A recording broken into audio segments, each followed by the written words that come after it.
Detectives brought Taylor in for questioning, and from the very start, her story didn't add up.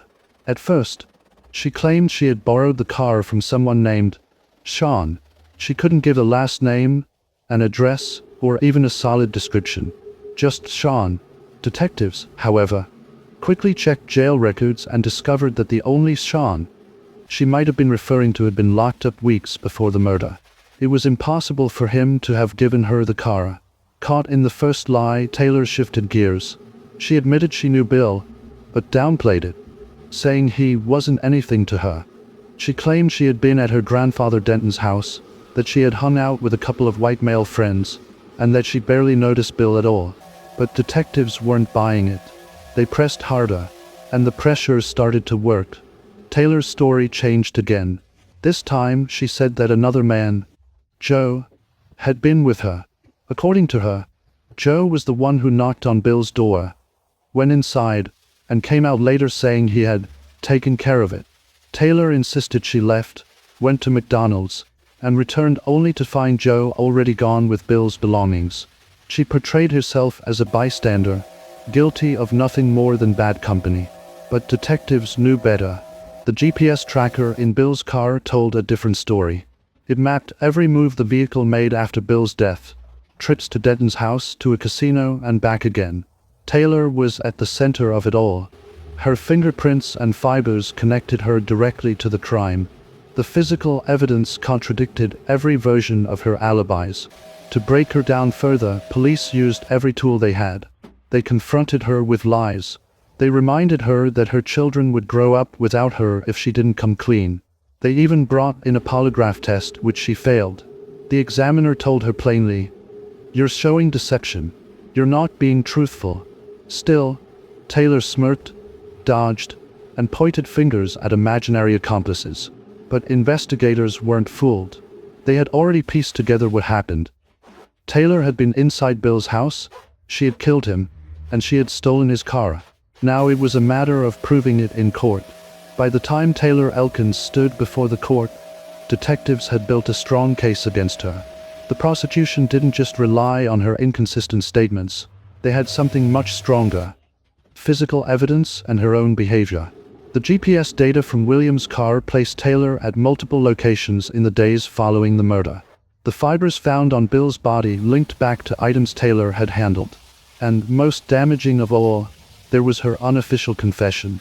While she never admitted the crime outright to detectives, she allegedly told another inmate in jail exactly what had happened. She went to Bill's house to ask for money. He didn't have any. And in a fit of rage, she picked up a hammer and beat him to death. That chilling detail was the final nail in the coffin. The defense tried to cast doubt, suggesting that someone else, maybe this mysterious Joe or Sean, had committed the killing. But there was no evidence to back it up. Every breadcrumb pointed back to Taylor. Her lies, her possession of the car, her connection to the crime scene. It all painted one clear picture. Jurors didn't take long to see through her excuses. They weren't swayed by her claims that she had been manipulated or dragged into the crime by someone else. They saw her for what she was, the central figure in a brutal and senseless murder. When the verdict was read, the courtroom felt the weight of justice. Taylor Elkins was found guilty of murder. For her, it meant a lifetime behind bars.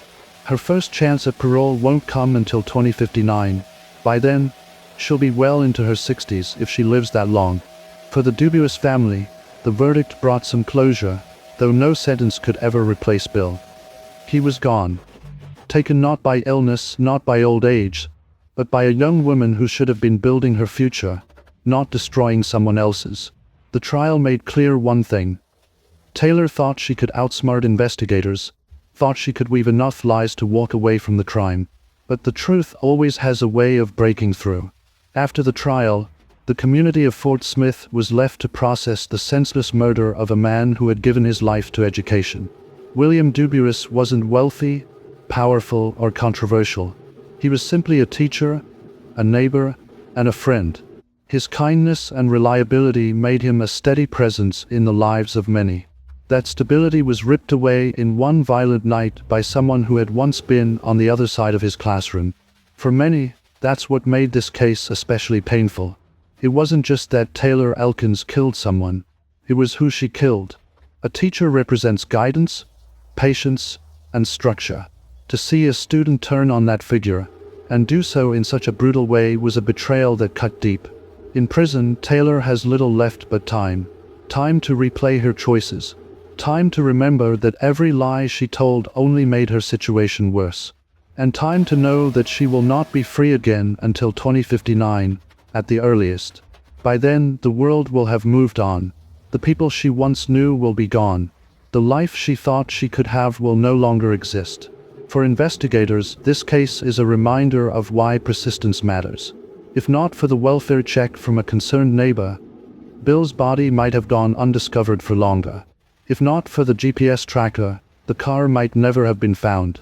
And without careful interrogation, Taylor might have continued to hide behind her endless stream of excuses. But in the end, truth caught up with her. The story of William Dubious and Taylor Elkins is one of tragedy on all sides. A kind man lost his life. A young woman threw hers away. A family lost someone they loved, while another family was left to grapple with shame.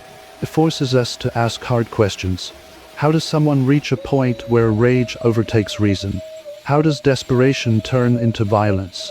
And why do some people, when faced with the chance to own their mistakes, dig themselves deeper into lies instead? In true crime, there are rarely clean endings. But if there's one thing we can take away from this case, it's that choices echo. Taylor's choice left ripples of grief and loss that will last for decades. And Bill's memory, quiet, kind, and steady, deserves to be remembered far longer than the cruelty that ended his life. Imagine this. A 72-year-old teacher, well liked by his neighbors, is found brutally beaten inside his own home. Just days later, one of his former students is pulled over behind the wheel of his car, acting as if nothing had happened. The question isn't just who killed him, but how a young woman thought she could walk away from a murder without anyone noticing. This is the disturbing case of Taylor Elkins and the murder of William Dubious Jr., a crime that shocked the community of Fort Smith, Arkansas in the summer of 2019. On the evening of July 11th, police received a call from a worried neighbor. He hadn't seen Bill, as the community called him, in several days. More than that, he'd heard strange noises from Bill's home and noticed a foul smell that only grew stronger with time. When Officer Hendricks arrived to perform a welfare check, she didn't expect much. Maybe Bill had gone on a trip.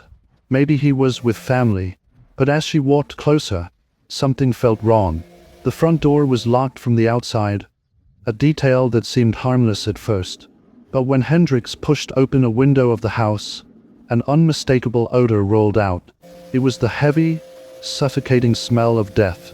Backup was called immediately, and when officers stepped inside, their worst fears were confirmed. Bill's body was discovered in the bathroom. His death was not natural. Blood spatter marked the doorway. His belongings were oddly placed, and yet there was no sign of forced entry. Whoever did this to him had either been invited inside or had a key. For investigators, this changed everything. This wasn't a random home invasion or robbery gone wrong. This was personal.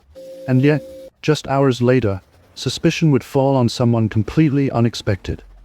A young woman tied to Bill not through family, but through a history of mentorship. A student who had once walked the same hallways he taught in. A student who now sat in his car, pretending it belonged to her. This is where the story begins. A beloved teacher, brutally murdered. A former student, caught with his vehicle. And a web of lies that would unravel piece by piece, until the truth, violent, senseless, and cold, was revealed. To understand this case, we need to look at the two lives that crossed paths in such a tragic way. William Dubious Jr., known simply as Bill, was 72 years old when his life was taken. He was a retired teacher who lived a quiet life in Fort Smith, Arkansas. Neighbors described him as kind, dependable, and always willing to help. He wasn't someone who kept to himself. He looked out for people in his community. He had taught many local kids over the years and left a mark as the sort of teacher you don't forget. Patient, strict when needed, but fair. On the other side was Taylor Elkins, a young woman in her early 20s, whose life was already tangled in crime and bad decisions.